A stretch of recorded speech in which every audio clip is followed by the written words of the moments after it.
बहुत समय पहले की बात है। दिल्ली शहर में एक लड़का और एक लड़की रहते थे। लड़के का नाम विशाल और लड़की का नाम अंशिता था। वो दोनों एक ही कॉलेज में पढ़ते थे। दोनों एक दूसरे से बेहद प्यार करते थे। दोनों ही पढ़ाई में बहुत ही होशियार थे। अंशिता बहुत ही खूबसूरत थी। जो कोई भी उसे देखता तो उसका दीवाना हो जाता। एक दिन की बात है। विशाल अंशिता से कहता है, अंशिता, ऐसे कब तक चलता रहेगा? मैंने तो अपने घर वालों से अपनी और तुम्हारी शादी की बात भी कर ली, पर तुम कब अपने घर वालों से शादी की बात करोगी? मेरी माँ भी बीमार रहती है।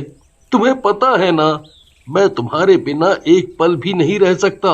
अगर तुम मुझसे दूर हो गई तो मैं मर ही जाऊंगा। तुम भी ना कैसी कैसी बातें करते हो जाएगी शादी, कर लूंगी। इतनी जल्दी क्या है अभी शादी की? तुम समझते क्यों नहीं हो? मेरी माँ की तबीयत खराब रहती है और वो चाहती हैं कि उनके जीते जी ये शादी हो जाए। ये तो नहीं कि तुम्हारी माँ की तबीयत की वजह से मैं शादी कर लूं। और ये कहकर अंशिता वहां से गुस्से में चली जाती है। विशाल भी कहता है, पता नहीं ये लड़की कब शादी के लिए मानेगी। और विशाल अपने घर चला जाता है। और घर जाते ही विशाल की माँ विशाल से कहती है, बेटा, तूने अंशिता से शादी की बात की? हाँ माँ, पर वो अभी शादी नहीं करना चाहती, पर वो थोड़े ही दिन बाद मान जाएगी। माँ विशाल की बात सुनकर चुप हो जाती है और वो अपने कमरे में सोने चली जाती है। और अगले दिन विशाल माँ से कहता है, माँ, मैं कॉलेज जा रहा हूँ, आने में थोड़ी देर हो जाएगी। और ये कहकर विशाल कॉलेज चला जाता है। कॉलेज पहुंचकर वो अंशिता से बात करता है, पर अंशिता विशाल से कोई बात नहीं करती और वो वहां से चली जाती है। विशाल अंशिता को आवाज लगाता रह जाता है, पर अंशिता उसकी कोई बात नहीं सुनती। विशाल कहता है, आज ये अंशिता को क्या हो गया? इसने तो पहले कभी ऐसा नहीं किया, और आज ये कुछ बदली बदली सी भी लग रही है। और विशाल अपनी क्लास में चला जाता है। वहां जाकर देखता है कि अंशिता एक लड़के से बहुत हंस हंस कर बातें कर रही है। वो लड़का बहुत ही सुंदर है। तभी विशाल वहां आता है और वो लड़का वहां से चला जाता है। विशाल अंशिता से कहता है, कौन है ये लड़का? आज ही क्लास में नया नया आया है। इसका नाम मोहित है और ये बहुत ही पैसे वाला है। इसके पास गाड़ी भी है। अच्छा, ठीक है। विशाल अंशिता की बात का कोई जवाब नहीं देता। तभी अंशिता विशाल से कहती है, तुम्हें क्या लगा मुझे इस लड़के से बातें करते हुए? कुछ नहीं। और विशाल अंशिता से कुछ नहीं कहता और अपने घर चला जाता है। और घर पहुंचकर विशाल रात भर यही सोचता रहता है कि आखिरकार अंशिता को हुआ क्या है। वो मुझसे बात क्यों नहीं करती? और वो सोचते सोचते सो जाता है। अगले दिन विशाल अपनी माँ से कहता है, माँ, मैं किसी काम से बाहर जा रहा हूँ। ठीक है बेटा, पर समय से घर आ जाना। ठीक है माँ। और ये कहकर विशाल अपने काम से चला जाता है। वो एक कॉफी शॉप में देखता है कि अंशिता मोहित के साथ बड़े हंस हंस कर गले लगकर बात कर रही है। विशाल को ये देखकर कुछ भी समझ नहीं आ रहा था कि ये सब क्या हो रहा है। अंशिता को मोहित के साथ इस तरह बातें करते हुए बड़ा अजीब लग रहा था। तभी वो कहता है, क्यों ना पास जाकर देखा जाए, आखिर चक्कर क्या है? और मोहित पास जाकर देखता है तो वो उनकी बातें सुनकर हैरान हो जाता है। अंशिता मोहित से कह रही थी, मोहित, तुम मुझसे कब शादी करोगे? जब तुम बोलो, अगले हफ्ते, ठीक है? हाँ, ये ठीक है। तुम्हें पता है मैं तुमसे कितना प्यार करती हूँ। मैं तुम्हारे बिना नहीं जी सकती। अगर तुम मुझे नहीं मिले तो मैं मर जाऊंगी। ऐसा कुछ नहीं होगा। अब तो हमारी अगले हफ्ते शादी है।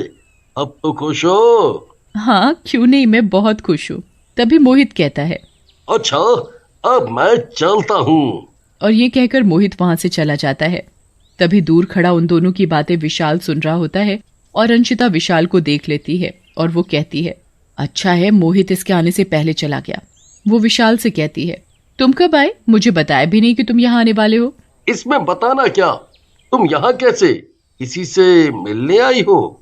अंशिता घबराते हुए कहती है, नहीं तो मैं किससे मिलने आऊंगी? और वो विशाल की बात काट देती है और कहती है, अच्छा ये बताओ तुम यहाँ कैसे? कुछ नहीं, किसी काम के सिलसिले में आया था। तो तुम्हारा काम हो गया? नहीं, पर करने कुछ और काम आया था, पर करके कुछ और काम जा रहा हूँ। मैं समझी नहीं। कुछ नहीं। और विशाल बिना कुछ कहे वहां से चला जाता है। उसका मन बहुत दुखी था। वो बहुत रो रहा था। वो सपने में भी नहीं सोच सकता था कि अंशिता उसके साथ ऐसा कर सकती है। ये मुझे धोखा दे रही है। वो चलते चलते एक ट्रेन की पटरी पर मरने के लिए चला जाता है और वो ट्रेन के आगे खड़ा हो जाता है। ट्रेन सामने से आ रही होती है, तभी एक चुड़ैल विशाल को बचा लेती है। चुड़ैल विशाल से कहती है, तुम अभी मर जाते, तुम मरना क्यों चाहते हो? चुड़ैल, तुम तो चुड़ैल हो और तुमने मुझे बचाया। हाँ, मैं चुड़ैल हूँ। हर कोई चुड़ैल बुरी नहीं होती, मैं बुरी चुड़ैल नहीं हूँ। अच्छा, अब ये बताओ तुम मरना क्यों चाहते हो? और विशाल चुड़ैल को अंशिता के बारे में सब बताता है। चुड़ैल विशाल से कहती है, मेरे साथ भी ऐसा ही हुआ था। मेरे बॉयफ्रेंड ने मुझे वैलेंटाइन डे वाले दिन धोखा दिया था। मैंने अपनी जान दे दी एक लड़के के लिए। मैंने ये गलती की थी, पर तुम ये गलती कभी मत करना। अब मैं जी कर भी क्या करूँगा? ऐसा नहीं कहते, जीने के और रास्ते भी हैं, पर हम उन्हें समझ नहीं पाते। तुमने एक बार भी सोचा कि तुम्हारे मरने के बाद तुम्हारी माँ का क्या होता? वो तो बेचारी तुम्हारे गम में ऐसे ही मर जाती। जो कुछ तुम्हारे साथ हुआ है वो सब मेरे साथ भी हो चुका है। हाँ, तुम सही कह रही हो। मैं मर जाता तो मेरी माँ का क्या होता? तुमने मेरी आंखें खोल दी। चुड़ैल विशाल से कहती है, अब तुम देखना मैं उसे कैसा मजा चखाती हूँ। वो विशाल से कहती है, कल मैं तुम्हारी गर्लफ्रेंड प्रिया बनकर आऊंगी, फिर तुम देखना कि कल वैलेंटाइन वाले दिन कैसा मजा आता है। अब तुम घर जाओ। ठीक है। और विशाल अपने घर चला जाता है और घर पहुंचकर सो जाता है। अगले दिन विशाल कॉलेज जाता है। कॉलेज में उसे अंशिता मिलती है, पर वो अंशिता की ओर ध्यान नहीं देता और बाकी के दोस्तों से बात कर ही रहा होता है कि तभी चुड़ैल प्रिया बनकर आती है। तभी अंशिता कहती है, विशाल क्या हुआ, तुम ठीक तो हो? मुझे क्या हुआ, मैं बिल्कुल ठीक हूँ।